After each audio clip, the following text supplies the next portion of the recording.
Yes, I mean you, dear listener. Thank you. Thank you for listening to this Warui Deshou podcast. We're so happy to have the pleasure of your company today.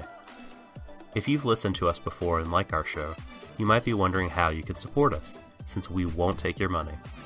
This podcast will continue to be free, but if you'd like to show your appreciation, please consider leaving us a rating and review on iTunes, as those help our discoverability. If you don't use iTunes, that's fine too. You can follow us and like and share our content on SoundCloud and Twitter. Additionally, we love getting your feedback, positive or negative. Tweet us at Warui Deshou or email us at waruideshow@gmail.com. Whether or not it gets read on the show, I can assure you, we all read every tweet and email you send us. And once again, dear listener, we thank you so much. Now please, enjoy the show.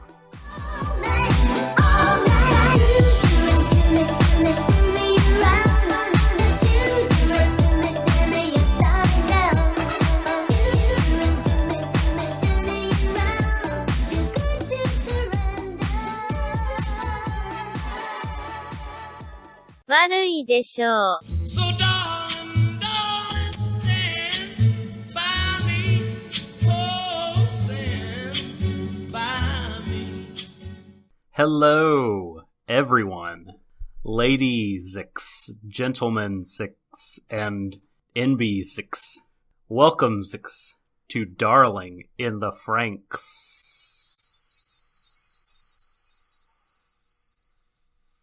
Episode 4 on the Stream of Thought. Flap, motherfuckers.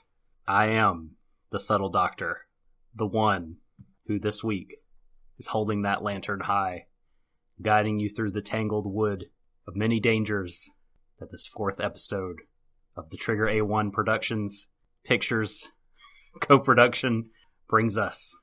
And my number 2 man here, my wielder of the machete through this dangerous wood. You know him as the Scum Dipper. It's Shadon. Hello, Shadon. Hello there, folks.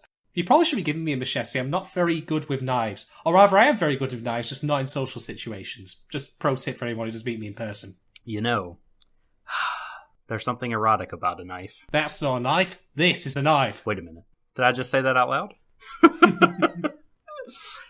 Oh, okay. Well, are we ready now to tackle this episode, Shadon? Are you sufficiently prepared to connect? I think that answers is a no, but, well, Oh. you haven't even bought me dinner first, Doc. Fuck's sake, man. That is true. I'll get you a heaping helping of whatever 02 put on her bacon. Maple And we'll syrup. go from there. Yes.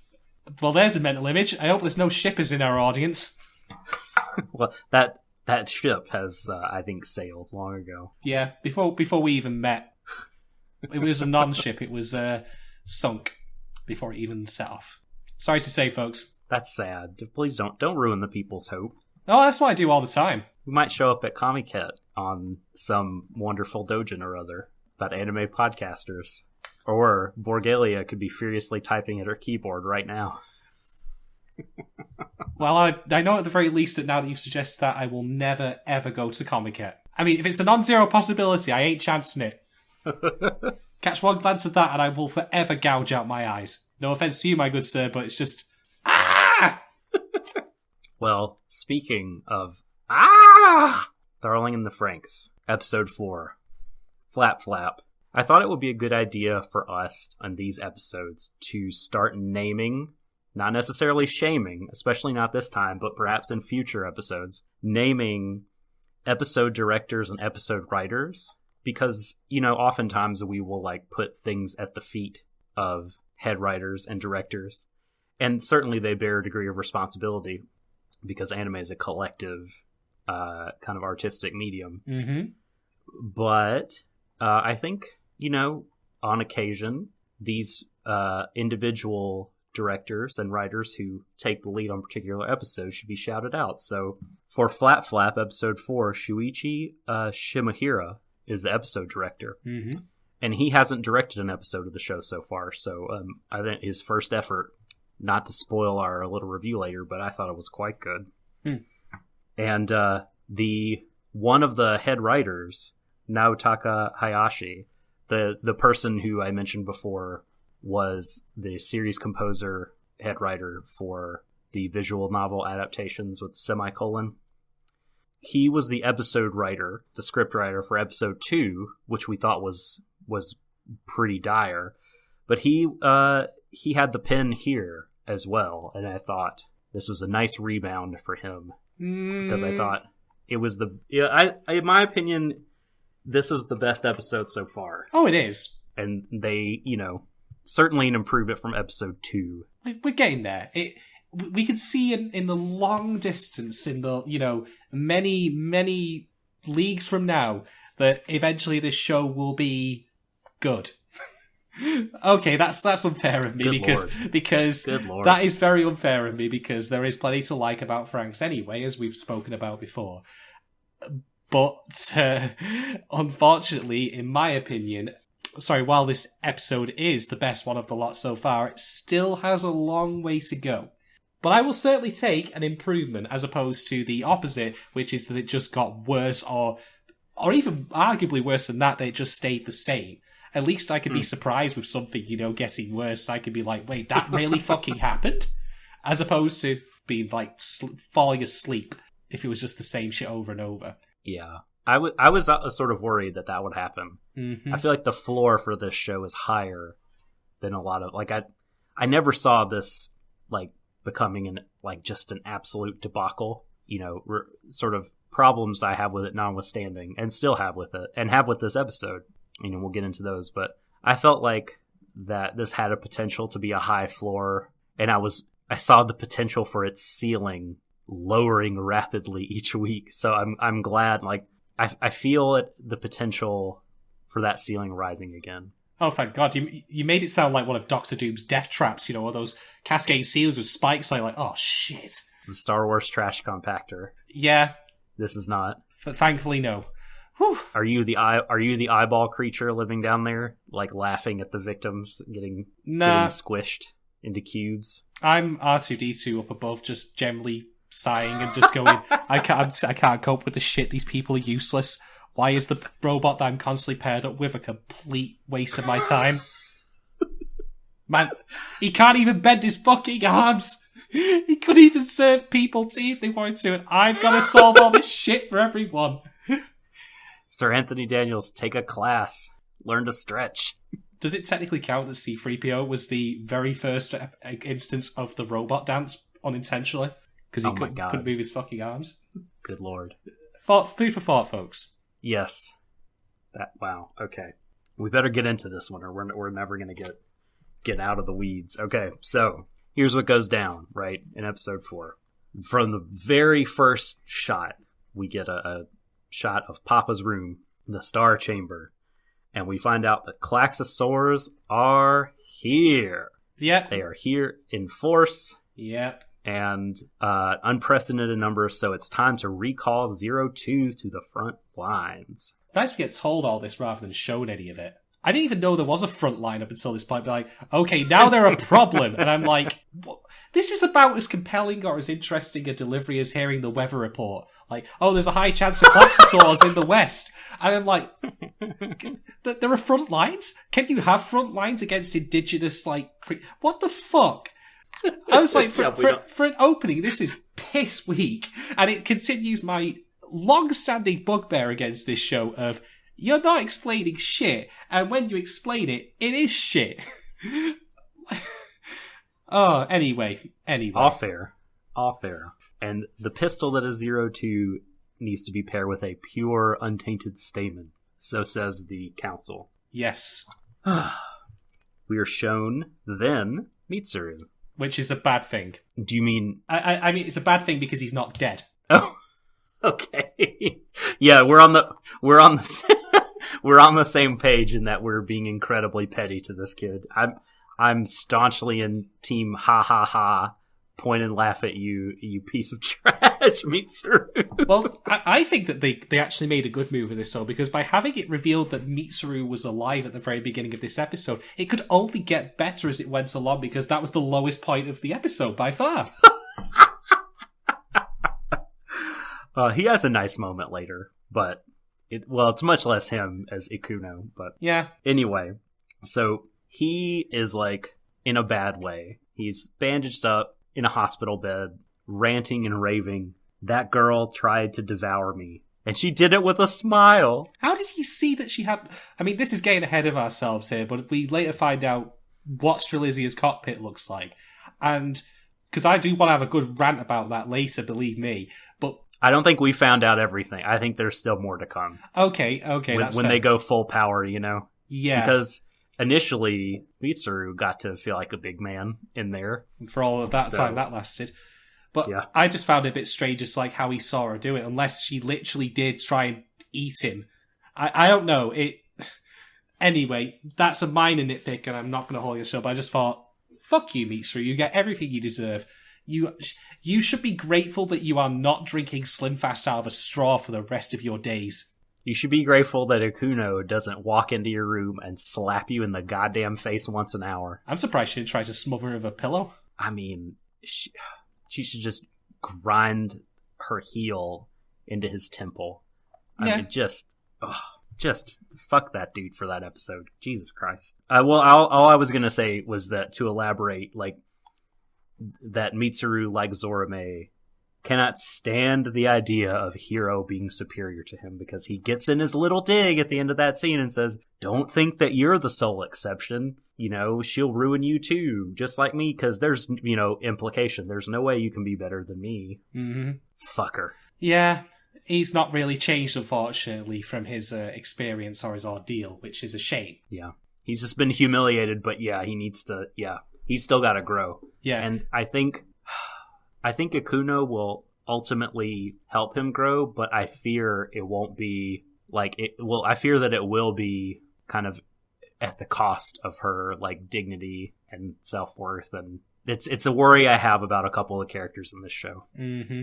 Not an unreasonable one at that they're going to be here to be dunked on Yeah. for 20-something episodes, and there'll be some kind of paper-thin, flimsy, like, oh, they helped the real characters get to this certain point, you know, but we're not there yet, so I'm going to hold out hope. Yeah, that's reasonable.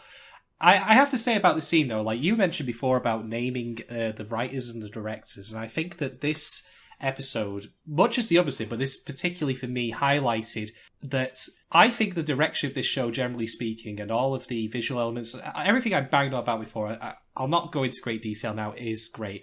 Yep. But in this particular scene, like the music in particular, the low tone of it, and it's very ominous. Mm. Like, I could not feel one iota of sympathy for Mitsuru. Fuck that guy. I hope that he, you know, is caught, like, wandering around with an IV bag on a trolley for, like, the next couple of weeks. He got off lightly, in my opinion. And the fact that Ikuno, as you've already alluded to, doesn't really chastise him for that so much. But nonetheless, the direction of this scene and the way it's shot, like, we only get to see a sliver of Mitsuru's face when he's shivering, like, through the behind the bed sheets, that, like, and the curtains that are drawn around him. The low, ominous music builds up tension, makes you nervous, maybe. Makes you even doubt a little bit that maybe 002 is perhaps, you know, everything that people fear she is. Right. Just a little, Yes. just a little in your head. Mm-hmm, mm-hmm. Much like our main character experiences later on. Yes. And I think for me, this episode highlighted that as far as the direction is concerned, this show has it. But the direction is often, unfortunately, in service of questionable writing and questionable content. And I'm not even talking necessarily about being distasteful. I'm just talking about being plain fucking bad. And that's a shame, because I found out earlier this week that who was the director again that you mentioned of this particular episode? Of this episode, it's Shimohira. Yeah. I spotted a tweet recently which was actually from him in Japanese, which was translated, and it's actually revealed.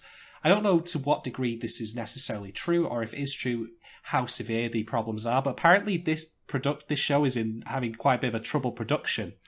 Oh no! Yeah, struggling with schedule and like certain things being unfinished. Was it the episode director, or was it the series director? I believe it was the episode director. Okay.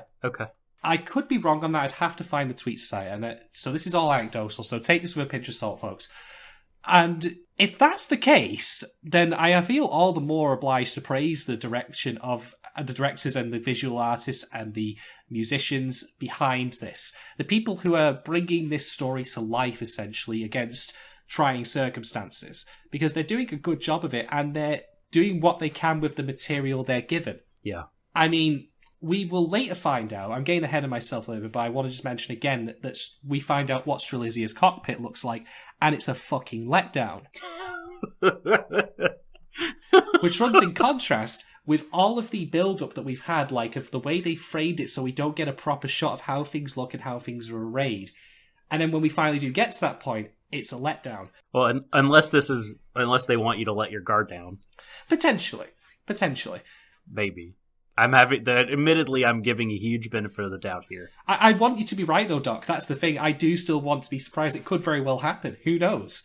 I mean, hell, let me just pitch this out here. What if it turned out all 5 of the Franxxes that we've met so far can form as a Gestalt robot? I mean, then we'd be watching Aquarion. Well, wouldn't you fucking know? I haven't even seen that show. What a small world this is. So that's my biggest beef currently with Franxx, and I'm going to elaborate more as we go along, but I'm of the opinion that this show has a great team behind it that is in service of a weak script. It is underwritten. It is tone deaf, astoundingly fucking tone deaf to its own dialogue and its own meaning.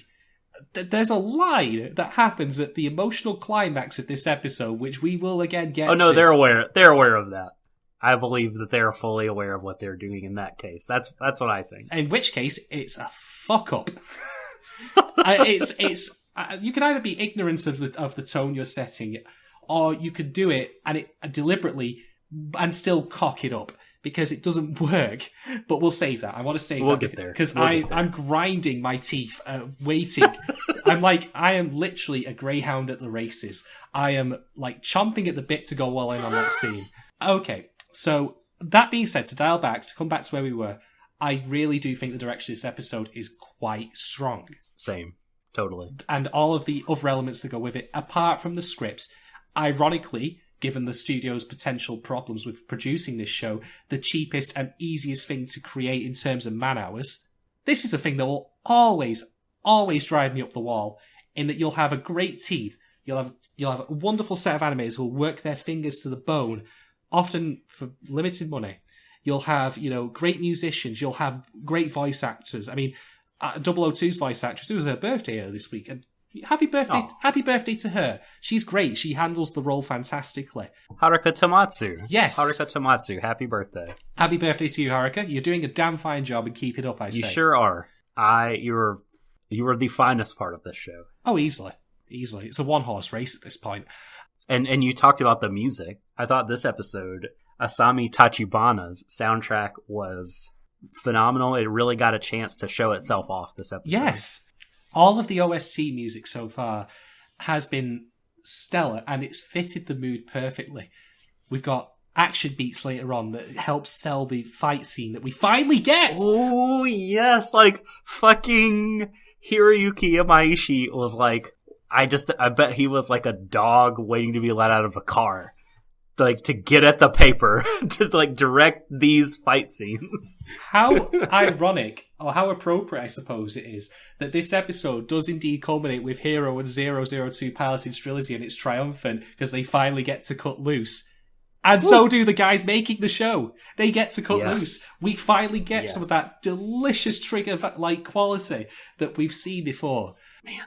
And it becomes Norelco in the Franxx. That reference is a bit lost on me, I'm afraid, so I'm so sorry. Oh, they are... Norelco is over in this country, a leading brand of razor and beard trimmer. You stole my joke from me. But I'm not to be fair, I'm not going to presume that I'm the only one who made that comparison. That was admittedly an amusing blip, shall we say. I can only assume that the Japanese only ever shave with, tanto knives, and never with beard trimmers. But again, we'll come to that in a bit. But yeah, my point is that I often get really upset and really angry that so many talented people all come together to bring to life something that is crap. The best barman in the world can toss a shaker around, And, he can line it up with lime, he could line it up with ice, he can put a little cocktail umbrella, he can make it look spectacular. But if all that you're fucking drinking is Dr. Pepper Zero, it doesn't matter how flashy that barman is creating his work and how well he presents it if it tastes just very bleh. That's unfortunately Franxx's biggest problem, I'm afraid, which I will absolutely elaborate on. In fact, I'll elaborate on it with the next scene, if I may interject briefly with another elevator ride. Oh, yes. So, I think something happens before then. Briefly, we have Ichigo and Hiro. Oh, you're right. Yes, sorry, I'm getting my events out of order. No, it's fine. They have a kind of short, not super tense, but there's a lot going on beneath the surface. Their conversation. She pleads with him a final time to reconsider his chosen path of piloting 02, highlights the dangers, and he says, nope, this is the only way I can be useful, so I'm going to pursue this. You could see her clench her fists, Arthur style. And when the man you love says he's going to pilot with someone else. Yes, exactly. Someone make that meme. Oh, man. And but she finally has, I think, reached the point where she is thinking she needs to put the good of the team first, and it's kind of stopped. She says, I won't stop you now. She won't pursue kind of this personal thing any further. She's just going to let it play out, and she has to think about her team and her squad. Yeah. Which is cool. And then we get, the elevator ride in which 02 is disciplined. May I actually just come back very briefly to the Ichigo and Hiro scene? Because I did get my events out, but this is something I did want to talk about. Again, good direction here. One of the shots that frames them, because they're both leaning against the wall and just inside the porch of their little schoolhouse while Zorobe and Lardass, I'll call him, because he's always eating. No, literally, he is always unnamed. I mean, he says Mitsuru didn't touch his food, so maybe I should eat it now. On the one hand, fuck Mitsuru. Oh. The man does not deserve anything but mothballs for breakfast, as far as I'm concerned. But on the other hand, this guy whose name I've forgotten because he's not really developed a character. They ever really? I don't even know if they've named him so far. They will have done at some point, probably in episode 2 when we had the eating scene and they got... He has a name in some production folder. I don't know if it's been pretty much, yeah. The only time his name is revealed is in the .jpeg format when it's his character art, concepts art. He's called... I just discovered he's called Futoshi. Futoshi, okay. Whatever. Fat fuck. We'll call him that. Call him that. Fine. You'll eat those words... Much like Futoshi ate the leftover meals later. Oh, God. He'll be cool. We're not going to fat shame. He's going to end up being a cool character. I know it. I'm sure. As long as he has more of a character than just eating, because that's all he's done really so far. But anyway, so there's a shot as Ichigo leans against the wall and speaks to Hiro, and they've still got some distance between each other, and the shot has one of the pillars from this that supports the porch area, the roof, lined up between them. So It's a nice little visual metaphor for the divide that's still between them, the way the divide in their thinking, suggesting, again, physical distance, sorry, I mean saying stammering, and also that they still don't see eye to eye. And also, of course, following the events of episode 2, that there is still that gulf. And Ichigo's words about steeling herself, she's actually probably the only character, I've said before that all of these kids act like kids. As particularly in the competition element, as you've mentioned, they're all very I'm going to do it first, and I'm going to do it better than you. I'm going to be the best fuck boy, whatever, That's the thing that they do. But Ichigo is actually growing and maturing into a fully fledged adult with her perspectives, because we have another scene with her later in which she also lays out some harsh truths to the team and actually whips them into line. She is definitely showing her capability as a leader here. And also, when she says steal herself, that's her coming to terms with the fact that they could very well die, or people will die. She reckons that Hiro is a dead man if he keeps riding with 002, and she's just learned to accept it. She's going to have to deal with it.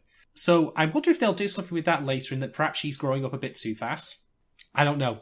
There's always that, thing of child soldiers and how quickly should a person grow up and take on adult responsibilities. Mm-hmm. So I hope that that's something they develop with her. I mean, particularly in relation to, 002 coming in here, who is confidence personified. So Who knows? Who knows? But speaking of 002, the elevator scene.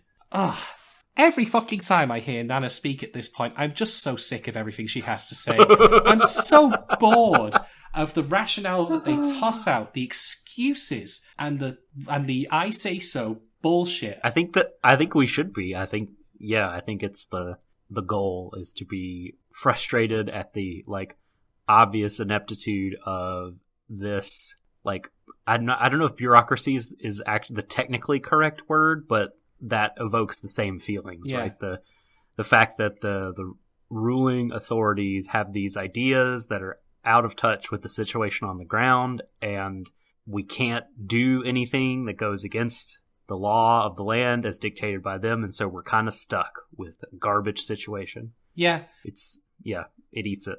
I mean, you could, if you wanted to make the argument that this is being done deliberately, so it's actually to, we know if we push 002 this way and Hero that way, it'll actually push them together, so we're being circuitous about it. We're being, subtle and sneaky.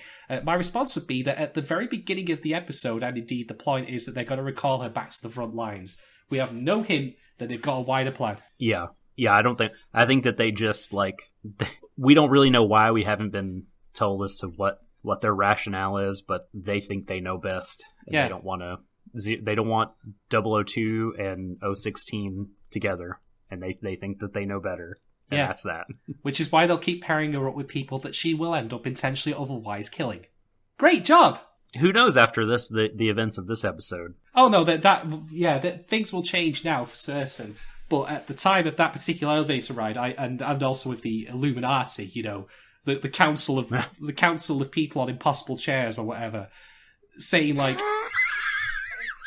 how did they get up there? How long does it take them to get sat down for a meeting? I had to spend 5 minutes adjusting. They never my chair. leave. That's why. That's why they're the ruling class, is because they're sitting in those chairs and no one else can ascend the chair. I hope they had a bathroom break, each of them, before getting sat down there. It must take ages to get back down from those seats. They never leave the seats. No. They have the appropriate piping plugged into the... God. Oh, excuse me, I'm terribly sorry. I had to take a leak. Could you repeat that point about, the energy supplies of Plantation 13 again? We talked about this. You shouldn't be relieving yourself during the middle of a tactical meeting. Now listen here, dickhead. I spent 2 hours getting sat in this seat. If you think I'm going to, suddenly get away and go to the bathroom to relieve myself, it ain't happening. Okay, alright, okay. Skit aside. This is what I said, about the fact that while I do think that episode 4 is an improvement, it's still sagging under a lot of the nonsense that's happened previously, and now at this point it can't really be undialed or undone. People can admit they make mistakes, of course, but they keep making the same mistakes willfully, in spite of evidence in front of them. Which, they tell 002, Strelitzky's going back to the front lines, we'll pair you up with someone else. How many pilots do they have that they're willing to quite literally feed to her? You've got a kid right here who has lived unharmed, unscathed, because they keep saying in this episode that they don't want Hero to pilot Strelitzia. And okay, there are 2 reasons why that could be, and both of them fail when you consider the logic and the evidence. First off, that Hero will die when he pilots. Or if he won't die, he'll be maimed like Mitsuru. He will have one of those 2 things happen when he pilots. But we've already seen that that's not the case. At worst, he got knocked unconscious, but they accomplished the mission anyway. Mm-hmm. So that's happened. And if you're that concerned about it, why don't you actually... In fact, no, I'll come back to this in a second, because it applies equally to this second point. The other point that they might want to make is that he's simply not trained. Now, that's not true. We learn very conclusively that's not true at the end of the episode. And on top of that, Hero was trained in the same manner as the rest of the pilots. So, fucks if I know. I believe that we're supposed to infer that the reasons are not logical, but are more to do with religion, mythology, and whatnot. I mean, we can tell just by looking at these folks that their visual design is patterned after certain things of the, Catholic Church. Priesthood and such. They look like, they all have bishop's hats. Yeah. The main guy's called Papa.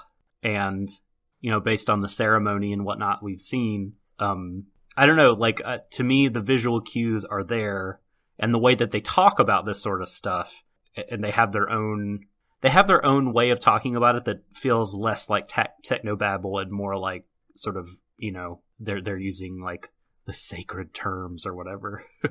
So I feel like that is that they have some sort of other beliefs that they are kind of clinging to about, well, I mean, we don't know, but like that they have their own beliefs about 02 and about who's supposed to pilot and things like that.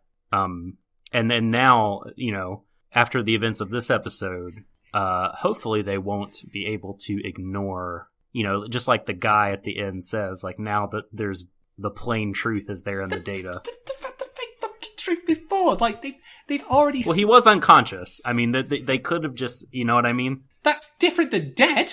Well, right. Yeah, the point I was going to make is that if you're that concerned that Hero may either die or be maimed or simply does not know how to pilot Strelizia, I don't think that they're concerned with Hero at all. I don't think they give a damn about Hero. What is the concern then? Why are they stopping then? Well, I think that they want 02 to be piloting with someone else, with a certain sort of person. It's just a theory. Admittedly, they've not come out and said anything, but they're talking about a pure, untainted stamen, and that she's a pistol that requires that. So clearly, that there's some idea of the pairing that they want for her in particular. We'll have to wait and see.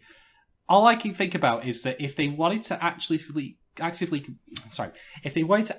conclusively prove that Hero can't pilot the Franxx, or if he does pilot the Franxx, it will kill him, why did they not run a mock battle with him in Strelizia, like they did in the other episode? Do it in controlled conditions so they can have people on hand in case something goes wrong. We've seen that they can shut down Strelizia remotely. Yeah. So why not test this in a controlled environment to finally, I don't know, shut him up? Or maybe then you learn he can. Because to get ahead of ourselves again, in this episode, a Klaxosaur does indeed appear, the one that looks like a brawn fucking razor, as we've mentioned. And without Strelizia's help, again, they would all be dead. So, what was their plan here? If they sent Strelizia away, and and events don't conspire to allow the two to pilot, they'd have no Franxxes, and they'd all be dead. So whatever grand master plan they've got going on here... Yeah, clearly they do not care. They have...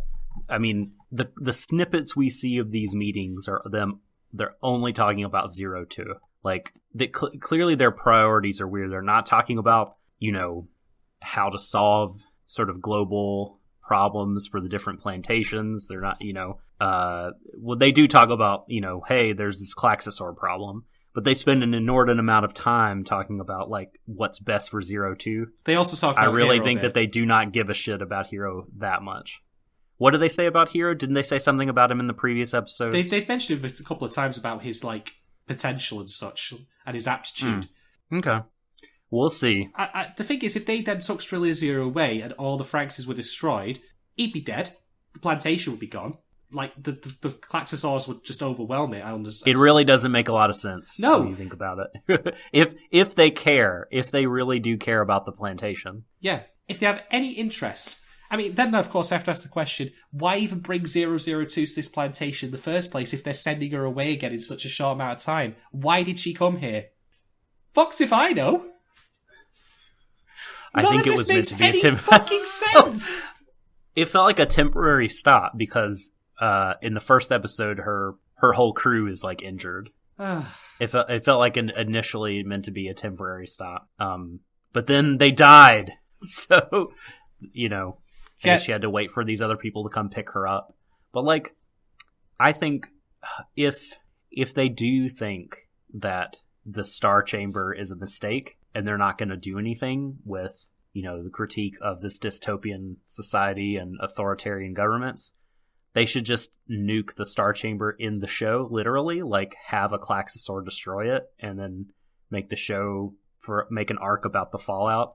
Maybe it goes Mad Max and each of the plantations sort of compete against each other to establish dominance, or there's some sort of like giant crisis with a vacuum in leadership. Like That's a fantastic idea, and I would love to see it happen. I mean, I'm totally okay with all the things I'm complaining about here then being used. Like, build this house of cards of crap. Like, build it up as high as you want if you then knock it down in a satisfying way. But I'm not of the opinion, given what we've seen, that I mean, this is not just on a macro level, it's on a micro level that these people are incompetent. Because they plan to take 002 back to the front lines and force her at gunpoint. What did they not do? The very plot hole I pointed out last time. They didn't take away her S-rank pass. Yeah. Are you fucking kidding me? Again, maybe this is deliberate. I sure hope so. It must be. But we're not seeing even a shred of evidence that there is a, like, if there was someone like, you know... a shadowy figure Yeah. behind the scenes. Let's say we had a very brief scene of someone being literally given an email, okay, can you revoke 002's S-rank pass? And suddenly they get, I don't know, the future equivalent of Skype message, and he says, this is authority from blah blah blah, do not do that, blah blah blah blah. We don't have any hints. It's like, when we had Kill the Kill, we had bits from Ryuko's teacher, the who turns out to be the leader of Nudie Speech. We had reasons to suspect his goals, because we got conversations between him and his comrade, Camus? I can't remember the names. I'm so bad with names. I'm so sorry. Yeah. But you know what I mean. We had conversations Yeah. between them that hinted at a wider thing going on. There were hints peppered here and there. And I am, generally speaking, against mystery for mystery's sake here, but in the absence of a compelling character, I have to have something to latch onto. We'll write it now as a mystery and solve it later. All I can think of right now is just that everyone's shit unless they're 002 and at a push Ichigo, and that's the complaint I had last time, and they just keep giving me evidence to think it. Hey, how dare you lump Ikuno in with the rest of those? Okay, She's I'll be good. fair. I'll be fair to Ikuno. She doesn't count. It's not her fault, and also she is partnered with a dickhead, so there is that. Yes, there you go. And I'm even starting to come around on little yapping dog Zorome. He's actually better in this one. He's better. Yeah, well, because he doesn't really talk very much. Thank God. To be fair, yeah, I'm sure he'll annoy me again. But definitely, like, on the asshole rankings, I feel like the Papa and the bureaucracy, or, sorry, that, again, I don't think that's actually technically correct. Papa and the government, the Star Chamber, has risen above Mitsuru to the top of the list. It's just incompetent. They're utterly useless. I've not seen a group of people sit in a room and be more ineffectual since the Jedi in the prequel trilogy for Star Wars.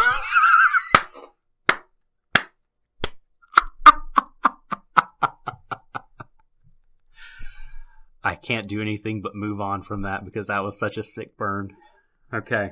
So, as you alluded to earlier, the next scene has Ichigo finally rallying her team with a nice speech. This particular scene was very satisfying to me for a couple of reasons, because it really has just seemed before now like a bunch of disparate interests. Yeah. Not really congealed together into a fighting force. And they're kids, so I'm sure that would sort of naturally play out that way. But, she rallies them. She brings them together, tells them that the danger they're facing is very real and they need to get better. They need to improve, herself included. Shut up, Miku. Don't be so jealous. She makes the very valid point, by the way, and I can't believe the adults didn't make this, because this would, again, tone down my annoyance at how they act. She makes the very valid point that they need to be able to fight without Strelitzia being available. They had their asses saved the last time. Yeah. But that might not happen again. So this is why I'm very warm to Ichigo as a character. Like, she's second only behind 002 as far as great characters in this show goes, because she has her eye on the ball. She knows how things stand, and she knows what needs to be done, and she knows the stakes. So, yes, this scene is wonderful because we get to see her be affirmative. We get to see her lay things down. She's taken the knockback she had before, shoved her hero worship, aside, and recognised what needs to be done. She's grown and matured. Like, surprisingly, as much as I complain about the lack of character stuff, the fact that she has already developed in such a short amount of time is actually quite good. More of that, please. Yeah, and she even takes special care of Ikuno in this scene, which I thought was really good leadership. Yeah, that's one of the things about even just being a manager at a workplace, like people skills. They are soldiers under her command, and she is always going to have to levy a certain amount of authority against them. You know, when I say jump, you say how high, that sort of stuff. But she isn't also forgetting to remember, like, that, you know, okay, we're all going to work together, but she recognises that twat-faced Mitsuru isn't in the room because he, you know, fucks himself over. Dick. Idiot. But that her words, even though she, of course, doesn't mean that, might come across to Ikuno as a slight against her. But she then takes time to, you know, recognise that and emphasise it. I mean, she does to Ikuno what Hiro should have done for her in the previous episode. Fucking astounding, isn't it? I know. What a guy. All the men are shit. For a show that is designed, in my opinion, explicitly for the hetero guy, it really does not like any of the guys in it. Yeah, like, which is funny. for as much as I like some things Hiro does in this episode. Oh, like, he does some shit as well, though. In the past, like, yeah, he's been and he's not given the other people in his life due care and empathy, so you can't really argue with that. And Goro is a fucking, like, waste of oxygen so far. Like, what is he? I feel like he needs an episode to do something. Yeah. I mean, he's just like a company yes man at this point. He pretty much is, actually, yeah. Hiro, yeah, you're cool. I love and support you. Oh, wait, Ichiko, you're making a fiery speech? Yep, you're right. I'm in your corner. Like, he feels a bit empty. He just needs a pair of, like, you know, military-grade pom-poms, and his, like, you know, role as man cheerleader is set. Because that's all he does. So, yeah. Ah, dear. I'm confident we'll get more from him. I hope so. So, after this, there's a really good scene in which Hiro hides from 002. Yeah. Like, he's going to walk up to 02, and then he remembers Mitsuru's words, and remembers his past experience with 02, and he has a moment of fear and hesitation. And even though she's not looking at him, 02 knows what has just happened, and she feels it.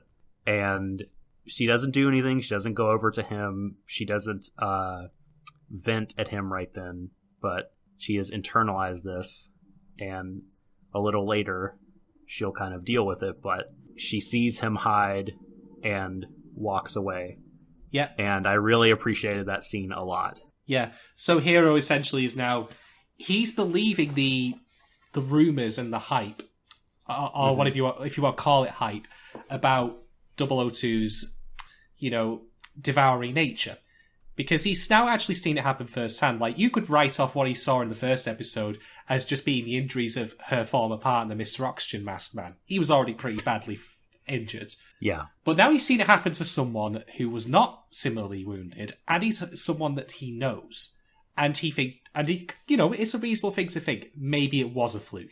Maybe, just maybe, people are right, and I got away with it, luckily. Yeah, and so you get that he is hesitating, and then you understand, I feel, especially given later developments in the episode, like, that she, like, despite being special and very talented, like, has her own kind of emotional issues to deal with. I mean, she's got to deal with everyone around her thinking that she's a monster, and considering, like, all that, I mean, she's, like, in her own strange way, like, not strange, that's the wrong word, but in her own unique, you know, distinctly 02 sort of way, she's coping quite well. Yeah, she's basically pointing the middle finger up to anyone.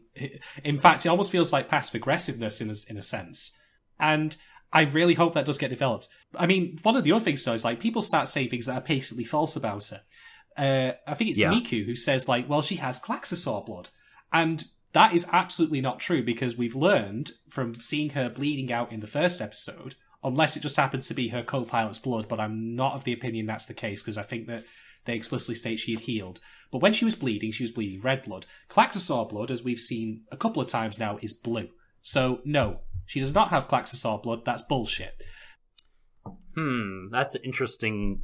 Like, that's a very literal way to... Well, yes. To come to that conclusion. Because they've said before Right, Miku's not the first person to suggest that she has Klaxosaur. Well, they said that in the first episode as well. Unless they mean like she's got Klaxosaur genes and blood isn't, I think that's what I think that's what they mean. I'm just also of the opinion that's the case because they don't share any physical characteristics. There's no blue in, like, Klaxosaurs are all blue. That's true. She does have horns, though. She doesn't have a Remington razor sticking out of her head, so I don't fucking know. Which is, yes, that's to her great benefit. Can I talk about I want to go in on the next scene a little bit because I just want to have a good rant about this because this is funny to me and it feels like karma. So, in the next scene, Hiro decides that after all this, paranoia and fear, he's going to go take a bath in what looks like milk or cream. The colour of it's a bit weird. I love this scene. And he's just minding his own business. It's explicitly stated this is boys bathing, by the way, and yeah, my immediate fear was like, oh, we're gonna have girls bathing, and we're gonna finally get the hot spring scene 4 episodes in, and we're gonna get it out of the way now. No, surprisingly enough, no. Mm-mm. So he's minding his own business, and then all of a sudden, bearing in mind he's of course buck naked, 002 storms in and just literally slams him like against the opposite side of the pool. And all I could think to myself is, funny how that works, isn't it, when you intrude on someone who's bathing in their own privacy? Hey, how do you fucking feel now? Shit for brains. That's my new nickname for him, by the way. Did he intrude on someone bathing earlier? He intruded on 002 in the first episode. Oh, yes, that's right. Of course. How could I forget? So yeah, funny how that works, isn't it? Now you're not so happy Makes with you feel weird and violated. Eat shit, Hero. You'll find no sympathy from me. Well, I should have been thinking about that, but I was just thinking about how sexy the scene was because I really liked that scene. That scene was pretty hot. Oh, it was still a hot. Don't get me wrong, I still liked it, and I liked the little reveals we get as well. Remember how in the previous episode, 002, like when she was resting against that like elevator, and Hero comes over, and we get a shot of her horns, and then she says, "Hey, pervert." Now, you could take that to be a general thing, that he's just pervy on her generally. Or, in my opinion, and this is borne a bit more by something that happens later, the horns are, for her, an intimate thing.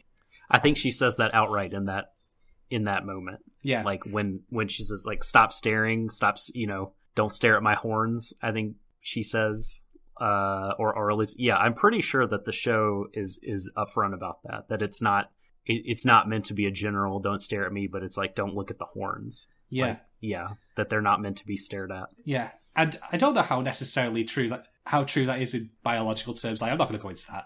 But I mean, it is certainly, you look in the mirror and you see horns. But let's say, and I hope this scene doesn't actually get animated, although it totally would be, but let's just say for argument's sake, 002's in a woman's changing room with all the other women, and, you've got mirrors and all that, and she looks around, who's the only one with horns there? That's me. Makes you self-conscious. Now, I think that her personality is in part her actively fighting back constantly, constantly devil may care, could not give a fuck. It's one of those ironic things in that by continually showing you don't care, you do. You always hate the one you love kind of thing, that kind of twisted logic. I don't know if that's necessarily entirely true. I think that a lot of it is still genuine confidence as opposed to, fighting back towards perceived continual slight. But I do like that she's letting us, revealing a bit more of herself to Hero here. Because it is, I think, fair to say that at this point, the two of them are only really interested in each other in what they can provide as far as piloting goes.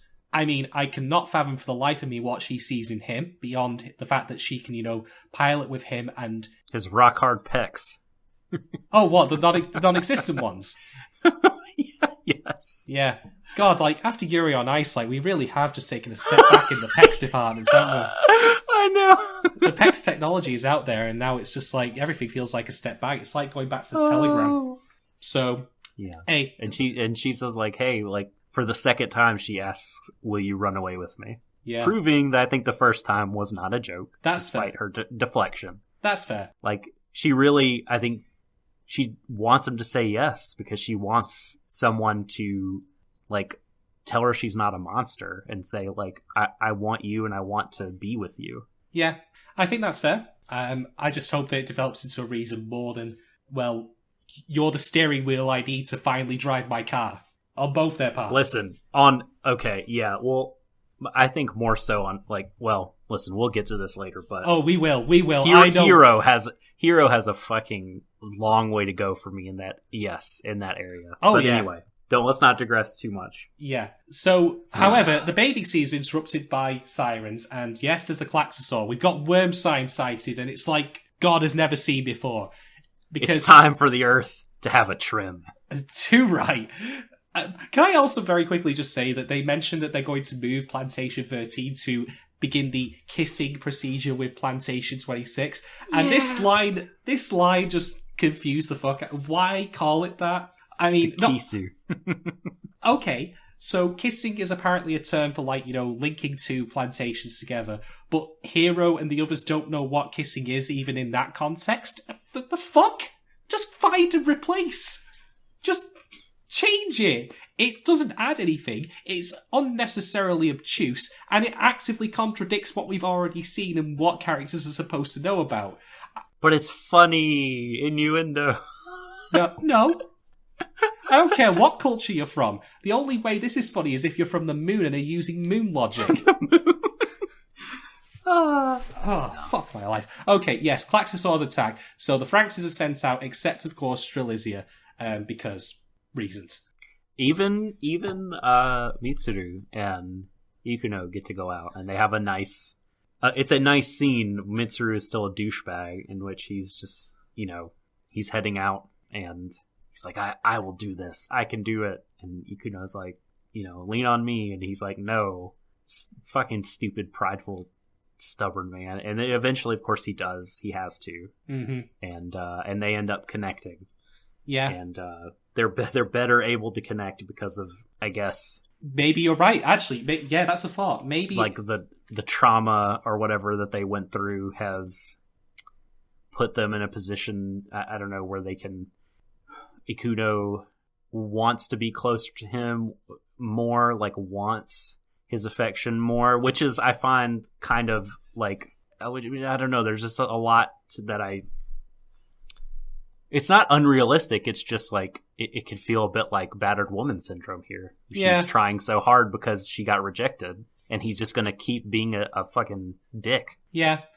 I think that perhaps maybe the reason they can now connect is possibly because he has, although he won't say it, maybe had his pride wounded. Maybe that was the barrier in the first place, that he felt so full of himself, even though he didn't really see it, that put up a wall. Oh yeah, perhaps a better way of looking at it would be, that she feels like she can do something for him and she can help take care of him now, and that makes her more comfortable. Yeah. I'm holding out hope for this character dynamic. I think that's, even if it is, even if he does keep rebuffing her and she keeps trying harder, those sorts of relationships happen, and I want to see how it plays out, and I'm interested in it, but it would make me shudder, and it will be painful to see, and I'd much rather have it the other way. Yeah, I'm in agreement. So, Klaxosaurs, or rather, Klaxosaurs that are giant razors. I had to laugh. I mean, I sent you the picture because when I watched it, I had to pause it because that's literally the first thing that popped into my head. I mean, I generally speaking really do like the visual design of Franxx in all of its aspects, but this to me is it was weird. It was a weird non-sexual tone deafness. I mean, I'm very glad at least it didn't look like a fleshlight, because I wouldn't have put it past this show for it to be a fleshlight. I really wouldn't. Yeah. So I'm also now imagining a scene in which, because what they do is, in a nice display of teamwork, we also do finally get to see that these Franxx move in a lot like the robots from Zoe of the Enders, very spindly, very quick, which I like. They're not chunky robots. Generally speaking, I like my robots chunky and boxy, but I'm not against also ones that are quite agile, and it makes sense for them to be in this case. They're not fighting, sluggish enemies here. So, in a nice display of teamwork, they manage to pin the Klaxosaur down, and when they do, because they haven't destroyed the core yet, which you have to do, you have to, go for the weak spot for massive damage. I really did want there to be just a funny little outtake scene where one of the Franxes on the side of it just says, "Wait, there's something written here," and they just wipe it away, this little layer of dust. And it says Phillips. Yes. Yes. If only. Phillips Norelco. And the Earth is like, no, you've done me too short. It's raw. All I wanted is a little trim. Imagine if that end of the Klaxosaur took off the pigtails on Zorome's robot. Miku gets mad. Oh, now you've done it. Do you know how long it took me to style this knot hair? Anyway, carry on, Doc. Tell us what happens next. So the kids, as you say, launch and start to fight, and we went over that some. I don't have a ton of notes, but I just have kids go to battle. But inside the plantation, Hero and 02 have suited up in preparation for battle, only to have Nana say, you can suit up if you want to, you're not going. Papa's orders. But you can watch as your friends get slaughtered. Yeah. And, and they do, with 02 making snide comments the whole time. The Franxx are no match for this Klaxosaur, and then, suddenly, the fucking SWAT team shows up to take 02 back to the front lines. I have to say, Right, so, okay. This, again, is an example of why this show has good writing and bad writing all in one. Because it's been established a couple of, with her doing the backflips from the balcony, that 02 is quite athletic and quite strong. So, one of the goons decides to try and grab her, when she refuses to go. Oh, that's not smart. Not a smart move. Nice framing here, by the way, because she slaps him away and you think he's just literally pushed aside. But then the camera pulls back and he's been blown across the room like he's made of wet tissue paper. Yeah. And I'm like, okay, I like this. We've established a previous character trait. We've Chekhov's gunned it. And now we're using it. We're bringing it out here. And we've got some nice framing to show off. And then, because again, the government's incompetent, because the people that don't have faces are shit, all of the guys light up their little P90s. They light up their little P90s with their little laser sights. And I swear to God, I could not believe this. One of the lasers was pointing at 002's ass. He's literally looking through the scope at it. They have all the laser sights kind of slowly snake up her body, and it's meant to be titillating, and, it kind of is. I know, but I just thought it was daft. Yeah. Well, they are very terrible at their jobs. Yeah. All the way around. That particular battalion of guards that was sent to the plantation on that day all need to be fired or sent to remedial training or something. Yeah.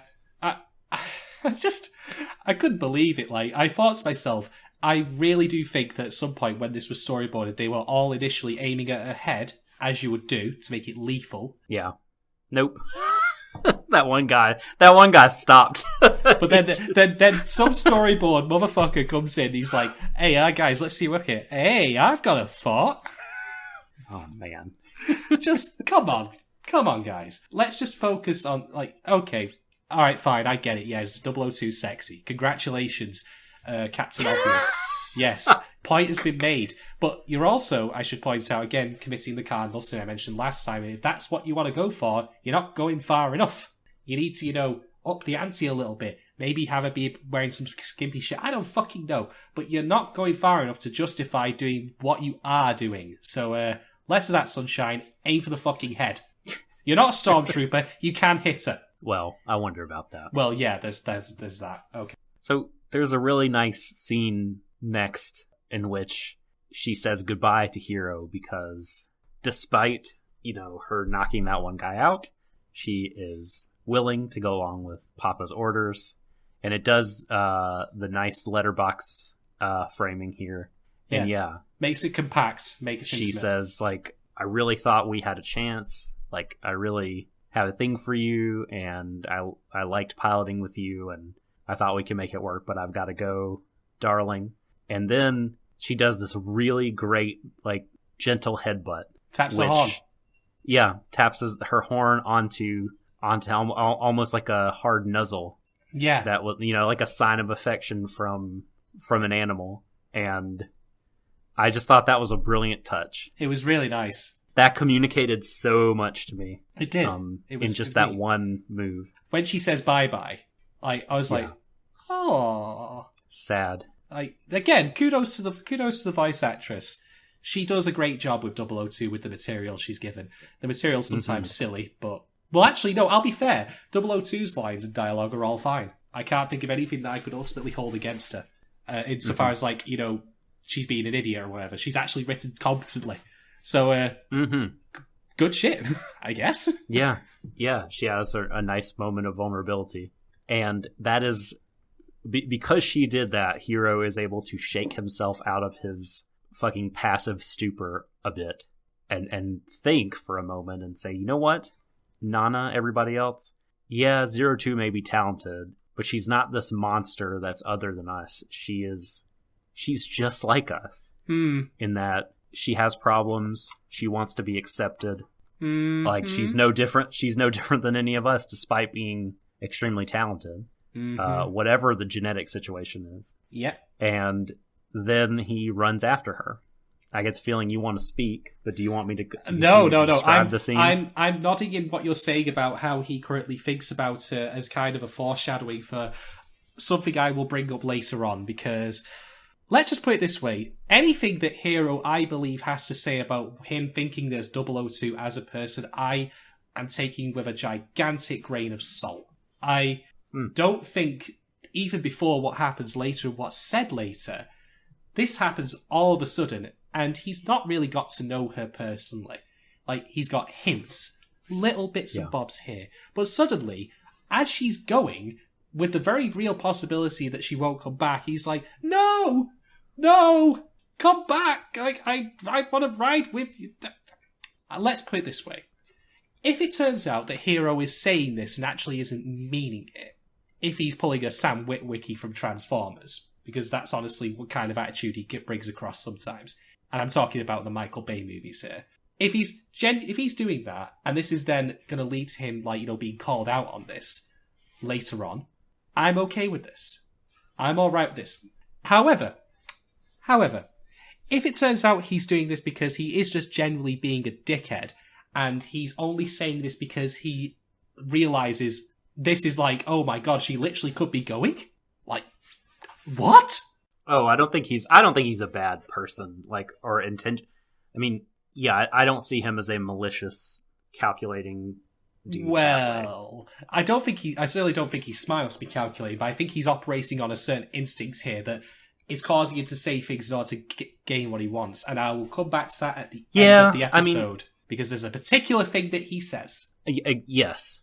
And I don't disagree with you, like, I don't disagree with you in whole, perhaps in shades of meaning, but okay, so we'll get there though. We're almost there. So he runs after 02 and her escort and smashes into the security gate that he cannot get through. Somehow, since he's talking into this gate, she can hear everything he's saying. I wasn't quite clear on how that worked, but understood that it did. So, whatever. I do like also, by the way, how 002 was escorted out of the room by 12 people, but she only now has 2 of them. Where were the others? Were they having a coffee break? They were like, all right, we're going to go to the ship. You guys take the long way. See you later. Oh, man. But he could, like, basically has, like, kind of a confession of love for her, you know. He says that he will run away with her, right? That he was hesitant before, he was scared, he was depressed from not being part of the group, not being able to pilot a Franxx on his own merits and connect with someone in his class. But her strength he thought was beautiful, and he saw everything in her and admired it. He's not able, she captivates him, he's not able to take his eyes off of her, and she makes him feel like that he can fly. Even though literally when he's with her they fly, like, that also is how she makes him feel. And then 02 basically says, well, how can I ignore something like that? Mm-hmm. And knocks her guards out. This scene reminded me of scenes in Escaflowne just because of the music and the action. The swelling music at this point is great. It's so good. And she's like doing her acrobatics, you know, dispatching the inept guards. And established in the previous episode with her, backflipping off the balcony. Little things, Yep. seed things ahead of time. That's the kind of storytelling I like to see. Totally. And of course they have a little talk, where she has some very cute moments, just That grin. Well, what? Can you say that again? And no one's ever said anything so embarrassing to me before. That grin of hers Just is great. ribbing him. Like, you want to ride me, huh? Ah. Which I thought was great. Coming from her, I'm okay with that kind of innuendo because that's the kind of confidence she rolls with. Totally. And then they, of course, reprise their dancing role, going through the S-Class gate. Again, if that plot hole hadn't happened, they'd have never escaped. Which I just find funny. But you know what? Whatever. At least, even if they have a plot hole, they established it in the previous episode. So, on the one hand, it's stupid, but on the other hand, there's craft behind it because you're laying foundations for later events. Like, oh, this has been established. I remember this happening. Great. Hero has taken a step forward, and he's rewarded for that by getting drugged the rest of the way by 02. Yeah. Literally, they grab hands and she drags them through the gate, through the guards. She kicks one, and then the others just stare at them as they climb aboard Strelizia. I mean, what the fuck were they doing? They knew they were buggered if one way or the other. But They are just, I feel like this is like, we need to get to the end of this episode, so don't waste any time having a firefight here. Just let it through. I find it funny because I literally said in the last episode of Stream of Thought, why don't they just go to Strelizia? Well, I guess they must have heard me. Because they literally do. I have something to say by the way. So, when they board Strelizia, there's a couple of little... Because Strelizia at this point has been loaded into a cargo plane. And from the outside the plane, there's a couple of little sparkles that happen when they finally board and get linked up. And Yes. these sparkles, I thought, where have I seen these before? Kill the Kill, the transformation sequence. And then, okay, the music that follows when they pilot Strelizia out of the plane and into the sky is great. But It's good, yeah. completely unbeckoned, and I think I might have to do this myself now that I do have a proper video editing program. I literally started hearing Don't Lose Your Way in my head. It goes with everything. It goes with it, doesn't it? It really does. It really does. And so we get to this scene.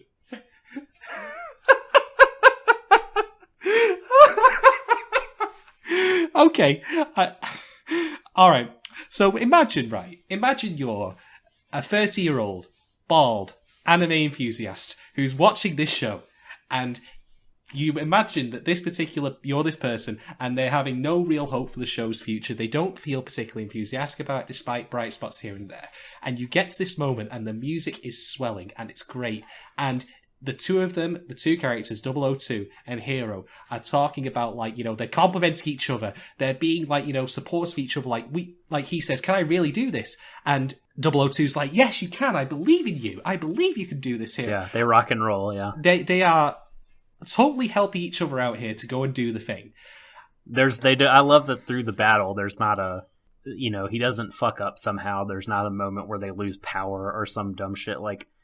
I needed this. I needed them to just strut their stuff confidently and lay waste to all before them. They do. And they fucking do.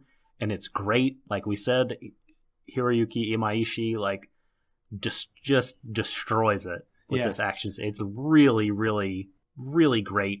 Picking up these giant centipedes and smashing them, cutting them open, and it's just such a fun fight scene. Yeah, when Strelizia suplexes the thing and then it rips out of the ground, and then you pull away and see how big it is, you're like, holy shit.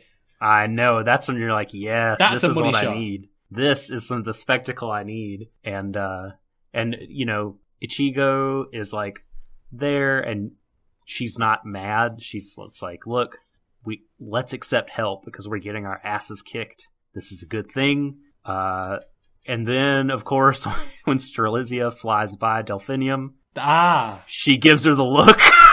What might that mean? 02 is just like, ha, ha, ha. Yeah. Look at us. Look at what I'm doing with yo man. Not a shiny moment for him, we'll admit. Also, this is merely backtracking to the very early part of the episode, but as much as I don't agree with pretty much anything any of the adults say in this show, they are correct in saying that 002 did not need to cut loose on Mitsuru to accomplish what they needed to do. Oh, no, she clearly didn't. She had a bad moment, for sure. Part of me thinks maybe she did that because she knew that, like, she was doing it for Hero's sake more than anything, as like a proxy fuck you. I don't know. I think that she wanted to not be paired up with this asshole. No. Like, she wanted to pilot with her darling, and she was going to show everyone, like, look, when the chips are down and we really need to go all out, like, this fucker cannot hang with us. He can't hang with me. We're not meant to be together, and you all won't see that unless this happens. Yeah. And she shouldn't have done it. I mean, it was cruel, but Mitsuru deserved it. Okay, but to come back to my little tale here. So imagine this 30-year-old, bald-headed stallion. No, that's a lie. Is watching this scene, and he's actually starting to feel an emotional connection with the characters. He's starting to feel like this show is going somewhere, that we can have moments of triumph, and we can have moments in which you do want to cheer and celebrate, and that this particular guy feels a little bit like he felt when he watched MMO Junkie and he saw moments of success. When he got to, cheer and whoop. And then... We can't talk about MMO Junkie anymore. Oh, it's been blacklisted. No, we can. I'm not... Tangent, but that's to be said. One bad apple in a patch does not ruin a work. If the work's text explicitly does not include the elements... I mean, you can talk about For All Intent, but when it's completely absent, no, fuck that. It's still a good show. Fuck the guy. I agree with you. Anyway. I agree with you. So, imagine the 30-year-old then hears Hero saying the following word-for-word line with a straight fucking face. I feel myself going deeper inside you. I had to pause. I paused the episode at this point, and I burst out laughing. And the thing is, and this is the problem with Franxx as well, this scene is not meant to be funny. This scene is not meant to be a joke. And if it is, it's certainly not meant to end on the emotional triumph of this kid who is literally physically disabled insofar as he cannot do the things that his other fellows can. He cannot pilot a robot like he can. And that is the thing that he, partly through his own fault and partly through others, is become his life view, that if he can't do that, then he is worthless. He is meat. He's nothing. That's what the society perpetuates. That's what it perpetuates. So we've got to this point where this is his triumph. This is his moment in which he can do it. This is like what must have felt like the Wright brothers when they first took the plane off, the edge, and it didn't crash. And yeah, he has to phrase this in a fucking way, that I would only ever thought I'd hear from a Ron Jeremy porno. So, forgive me for saying this, but Franxx, what are you about? Are you a joke or are you serious? Because you cannot blend the two in the same single moment. You can have comedy and you can have serious elements in the same show, but not at that exact same moment. You have a thing called tone, and your tone must be properly established and bled off or bled into. You cannot 90-degree turn from amazing moments of triumph, of fulfillment of a man's life's wishes into, I'm sorry, did I touch your womb? I laughed. I laughed, don't get me wrong, but I wasn't meant to laugh. I was mocking this show. I was actively mocking it. And this, again, is what boggles me about this whole process of how this show has been made. We've got great talent drawing it, colouring it, animating it, making music to go with it. We've got quality voice actors. I mean, as much as I don't like what the character's saying, all of them are fine. I think Zorame's voice actor in particular, sells his hyperactivity really well. Mitsuru sells his cold nature really well. Mm-hmm. And it's in service of a script that is puerile and honestly at times pathetic, despite hints that it is actually better than that. I would like to respond to your diatribe. Go right ahead. On the one line, because I am going to dissent. I'm going to disagree respectfully. It's okay to be wrong. And so, and say that I do think that this is a part that works on multiple levels at once. I want to preempt you and say, I think I know what you're going to say. You're going to say he didn't mean it in a sexual tone. He meant it as a spiritual thing, or two becoming one kind of thing. I think it's both. I think it's very much both. Like, I think sex is it is both of those things. It is at least some sex that I have had has been. Oh, so proud of yourself, are you? Oh my! Physically, but also the unsubtle like emotionally and spiritually, like having that sensation of oneness, where like Hiro says, like I don't know where I end and you begin. That still reads to me like a bad porno line. Well, it does, right? I mean, because look, right, this is we've established that like this whole thing is barely a metaphor for sex, like the piloting stuff. So, like, I thought it was very sweet, like, because, like, I mean, just imagine this kid's it's his first time doing this with anyone. Like, while, I mean, they did the thing before, but he wasn't conscious, and like his first attempt was a fucking shambles. It was a laugh riot failure, and he's soaring now, and like he's never had this experience, and it is physical and it is emotional and spiritual, and like I feel like this is a genuine from the heart statement from him, but also because of all the sort of double entendre that they've established as par for the course here, and all the things to do with piloting. We talk about it in the same language that we talk about sex. It's also on a certain level kind of funny that he says that and uses that in a situation where they're piloting a robot together. But apart from that, like on top of that, even like I thought it was a sweet moment for them and for him, and I thought it was. I just thought it was very, very nice and endearing. Because, she was very confident, of course, and like I said, he was experiencing things that he never had and felt like he was becoming closer to her. And yeah, I mean, it's very, very on the nose. And I do understand how that is harder to take seriously. I really, really do. Franxx doesn't make it easy for you to like engage with it on a serious emotional level. But I think in this episode, I think you can.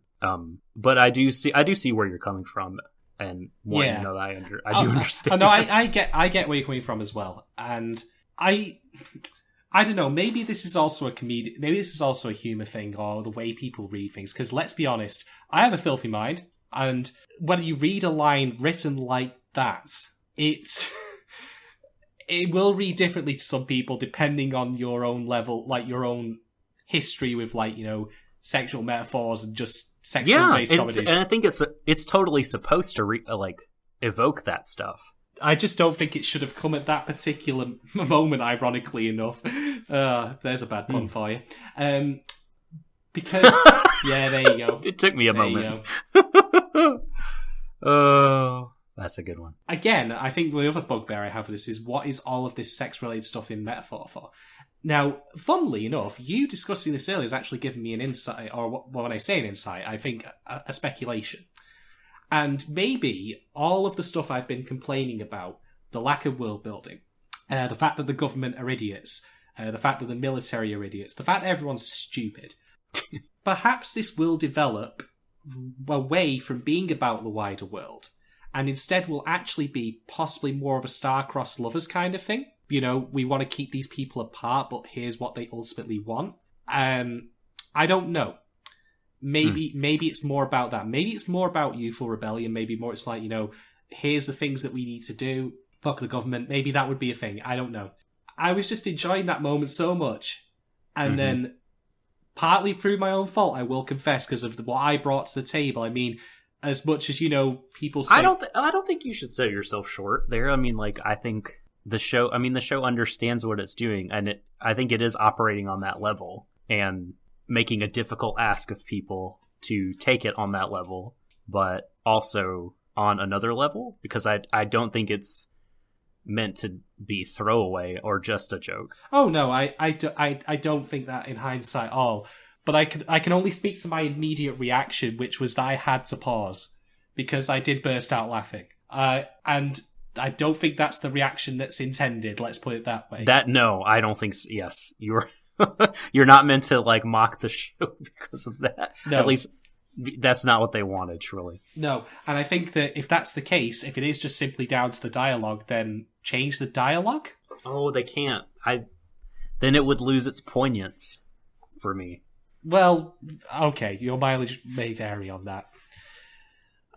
Listen, there's still, speaking of dialogue, there's a line of dialogue. Oh at the yeah, very yeah. end That that I have a big bone to pick with. Oh, I can't wait because I know exactly which one you're referring to, and I know that other people have spied it as well. And in fact, that's where I noticed it. But we have to talk about Strelizia's cockpit. Oh, yep. Okay, yes, yeah. It's just like the other cockpits, which is a letdown. What a fucking joke!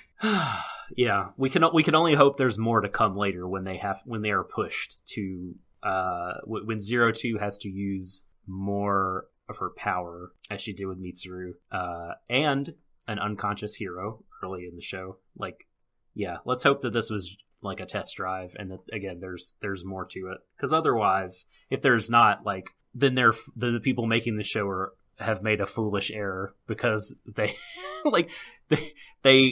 I have to think, like, if they're human beings making the show, that there is more to it, because they absolutely purposefully hid it from view. Yeah, this is what I'm saying. This is why I keep thinking that the direction and all that is in service of something that's quite weak. They've been given a bad deck to work with, and they're doing the best they can with it, which I appreciate. If it's exactly the same down to the nuts and bolts, though, down to the letter, top to bottom, they wouldn't have hidden it from view. So there's no way. There's absolutely no way it can be exactly the same all the way through. There has to be something different about it. I agree, actually, and I'll tell you why. Because if Hero was unconscious when he piloted Strelizia the first time, how did he pilot it? Exactly. He wouldn't have been able to. Because the configuration's the exact same. It's the guy who's in charge of, like, you know, the handles and shit.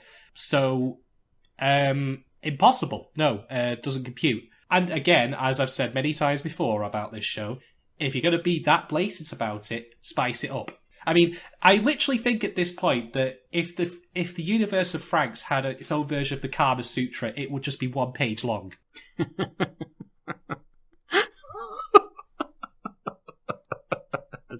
The single position. This is the sex. This is it. It is 1 page long, and it's more of a leaflet than anything.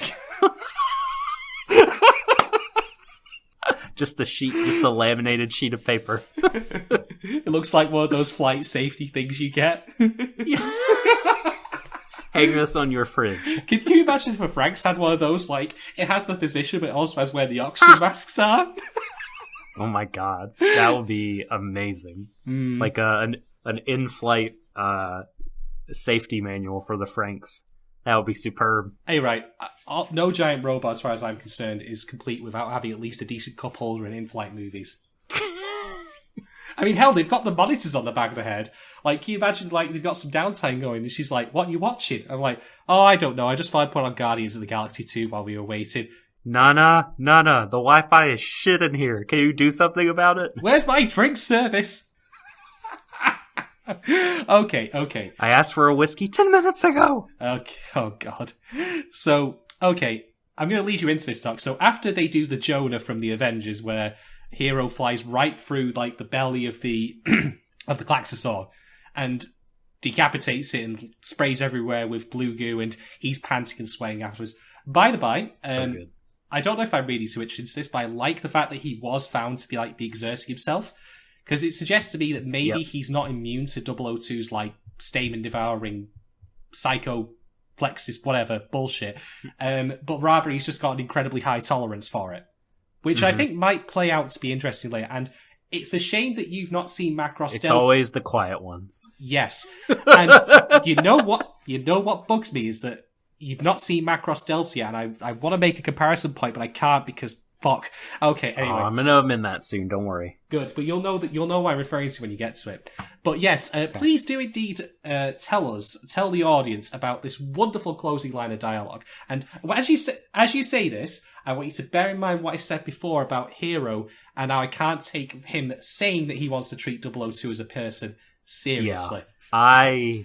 I was riding so high off the back of everything that had just transpired. And I can't remember if it was during the credits or before the credits, but It was before. Hiro says that he's finally found a pair of wings to call his own. Yep. And, like, what the fuck, dude? Like, everything is about, like, I mean, I understand. Like, I don't want to...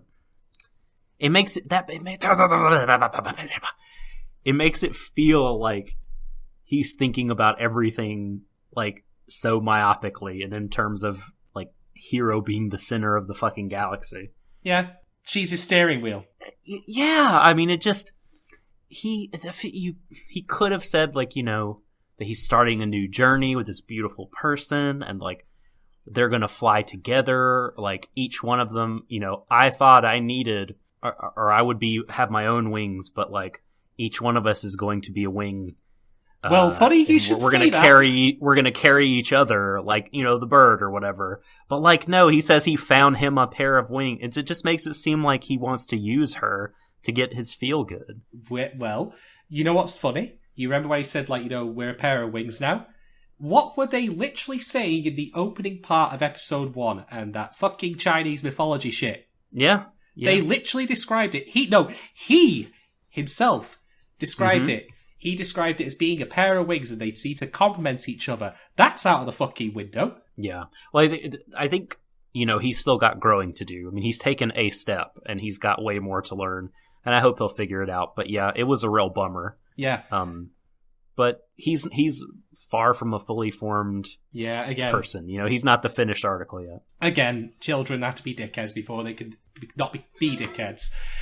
Yes. Again, I don't have a problem with this if this is leading to a later scene. I can imagine it now. Where, like, you know, he says, like, but I wanted to pilot the Franxx, like, something happens.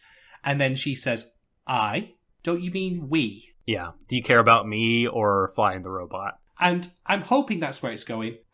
Again, this is, funnily enough, one of the unique idiosyncrasies of doing a weekly podcast on show like this, in that we're living our impressions moment by moment, and we have to await the bigger picture, hopefully, for context, and by God, are we praying for it. So, yes. Unfortunately, Hiro is, at the end, contradicting his own... with his inner monologue, contradicting his own statements about how he viewed her differently. So, fuck you. He is pulling a Phantom Thieves, getting caught up in their own hype. I mean, I'll allow him a moment to exult, but might it not have been nice if they, you know, because, you know, that's how partners work. Like, hell, we had Goro and Ichigo doing the fist bump, which I cannot believe I forgot to mention. Yes, so good. I'm thinking about it. There is a reason why, you know, when they bypass the barriers, both in the previous episode and this one, that they're doing like a little strut, a little dance, because they are literally partners. It's like a waltz, you know? Mm-hmm. So there's symbolism behind that. But in this case, I think Hiro is, well, forgetting that, shall we say, which is incredibly unfortunate. And I don't really have much else to add to it other than that I think he's still... Well, he started the episode as a cockstain and he's ended it as a cockstain, so congratulations.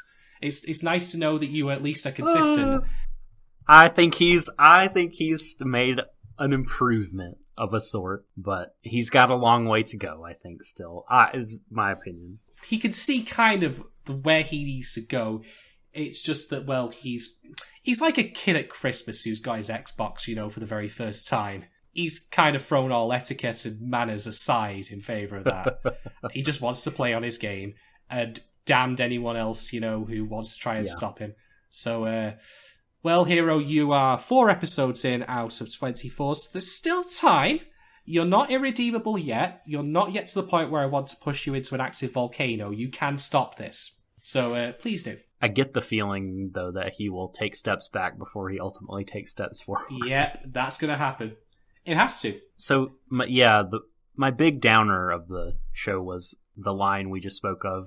The other kind of thing that made me worry was something I mentioned earlier in our discussion, that I worry about Ichigo and Ikuno being in the show to get dunked on, and that being that their primary purpose in the show. And man, I hope not. You know what I mean? I really, really hope not, because I like those characters a bunch. You know, they don't always have to be saving the day or anything, but I want to see them in other contexts. I want to see them grow. I want to see them have some small victories, and I want to see them have dynamic, interesting relationships with the rest of the cast. I think that you could actually extend that to include 002 and Miku as well. Just generally speaking, the female kids. Because I wouldn't put it past this show if like some really degrading shit was done to 002. And I'm not even necessarily talking about like, you know, physical stuff, but just more how she ends up getting treated. Yeah, we haven't really been like, no, yes, I'm with you. I feel like this episode was a little bit of that. Like, it felt like, I don't know, Ichigo, kind of her chief role in the episode was to try, but ultimately not succeed and need to be saved by Hiro. And I want her to achieve on her own, and again have some good moments, some success. She's gonna get Oscars. And I want Ikuno to have her own stuff too. And yeah, I just don't want them there to be shat on, you know. No. And so far there's no evidence 02 will fare that way, but as you say, like, would I think that there's a non-zero possibility of that happening? No, it could happen. Unfortunately, it can't rule anything out. Yeah, this is the thing though. Like, we're fearing for the way this show's going to go, and that's not a good way to view it. I should be looking to every episode or every next episode with excitement. Yeah, I think for me, like, there's a magical feeling when it comes to consuming weekly releases like this, which is that why is it not here yet? I mean, I had that when I watched Land of the Lustrous. I was like, why the fuck is it not fucking Saturday already? I want to watch this. I had it with MMO Junkie Art. And with Darling in the Franxx right now, I'm just kind of, like, okay, I'll be fair. This episode is an improvement. And I'm also going to say that, in the end, I think that this show's concept, which is that at some level it's about, okay, you are a guy, and you're a guy who is just awaiting for their potential to be drawn out. And sometimes, somehow, you'll meet that person who will do that for you. And in some way, vice versa, although unfortunately Hiro undercuts that a bit at the end with his, me first attitude. And I will confess that even as a 30-year-old singleton, there is a certain amount of appeal in that idea, that, that reassurance that it says, that, okay, there's nothing inherently wrong with you, but you're just waiting for the right person to come along. And there's always someone special and unique and mysterious out there to carry. So, you know what? I'll fess up and say that on some level that does appeal to me. But Hiro's problem is one of biology. Or if it's not biology, it's certainly something that is outside of his control. It's certainly not a personality problem. At least not as it's been presented so far. So the link feels tenuous to me there. And that's why even if that's the show's central conceit, it feels weak. Because you'd only need to look at how it's coded to realise that it's not referring to, a certain personality aspect that's waiting to be pulled out by the right person, but rather he simply needs, the right person to make him biologically viable, to make him, to make him useful. And that in of itself is a problem. You shouldn't have to rely on someone else to validate your existence. Even, dare I say, in instances like this, where it is literally a physical flaw, as opposed to something imagined or otherwise. So, I think the show is a problematic mess all told.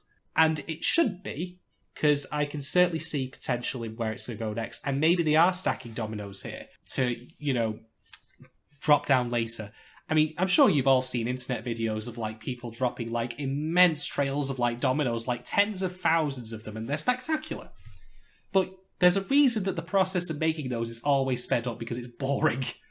So, to end this really tortured analogy, if that's what's happening right now, that's why we're dissatisfied with it. And I'm hoping that that's the case, that they are literally setting up dominoes to drop them later, and to have some really spectacular stuff happen, both for the characters and for the action. Because we're still in the same spot we were previously. The world building's weak, the character motivations are weak and terrible, and oftentimes outright offensive, and there isn't really any likeable characters with the exception of 002 and Push Ichigo. Ichigo is still, of course, denied her own agency and her own success. Like she says in this very same episode, we have to rely on getting by without Strelizia, and that, of course, does not happen. Now, granted, Strelizia doesn't solve the problems solo, but, it's not exactly the, rousing success it should have been for the team here. So I'm also still not entirely clear, apart from that potential premise I mentioned on what Franxx is meant to be about. And if it is just that premise, that's a dime a dozen thing for shows these days. So, all told, if we're now at the point of conclusions and scores, it is a better episode. It's still got some significant problems. I am going to go with 2.5 Brawn Razors out of 5. Okay. I probably liked this episode a lot more. That's fair. And I responded to it better. Like, I liked, I said this at the top, this one really came together for me. And, the issues we have being the backdrop for this, they are about the show overall, I think, and we will see if, how it goes, and we'll see if my worries bear fruit. The specific worries I have to this episode about the female characters, I do hold against it. It did dampen my enthusiasm for this ever so slightly. And there were a couple of, well, I'll just say one maddening dialogue piece, as we've said. But overall, like, this episode had pretty much everything I wanted from this show. Like, I really liked the character moments that were here for 02, Ichigo, Ikuno, for Mitsuru, for Hiro. I thought that they all kind of either took steps forward or we got to see or to take steps back, right? We got to see some development. We got a fantastic fight scene.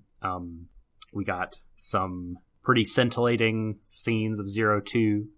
So I was happy. And I am a bit more excited about Franxx 5 and where it could go. If there is a production issue, it might not be out of the question that in either the next episode or perhaps the following one, there will be some sort of situation in which, like, 02 and Hiro will be off by themselves and a very limited color, limited space environment where not a lot has to be drawn or animated so that perhaps they can save time and catch back up. Totally speculation on my part.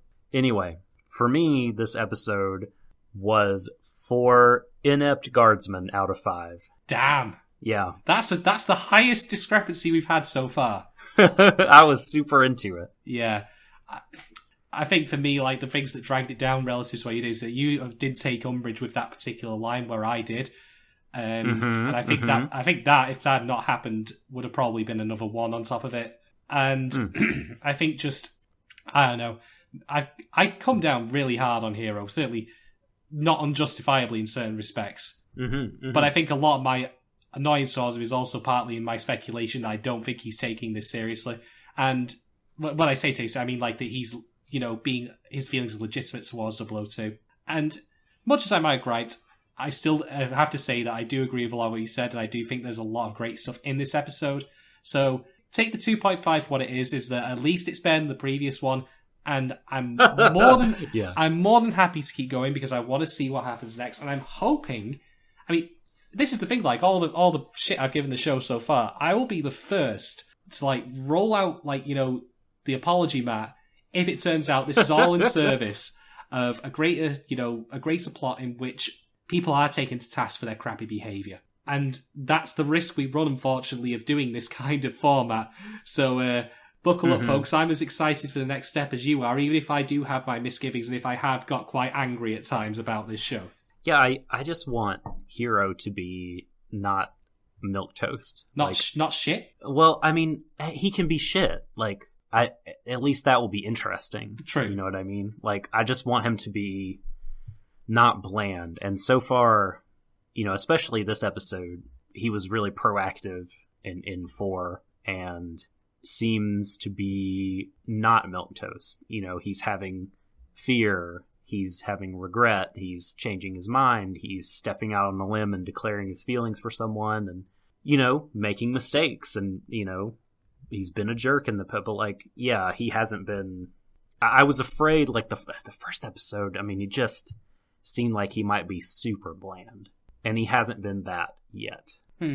he certainly could do have a bit more spice to his personality, but I think that his relative blandness is, and I say relative intentionally, purposeful in contrast to 002.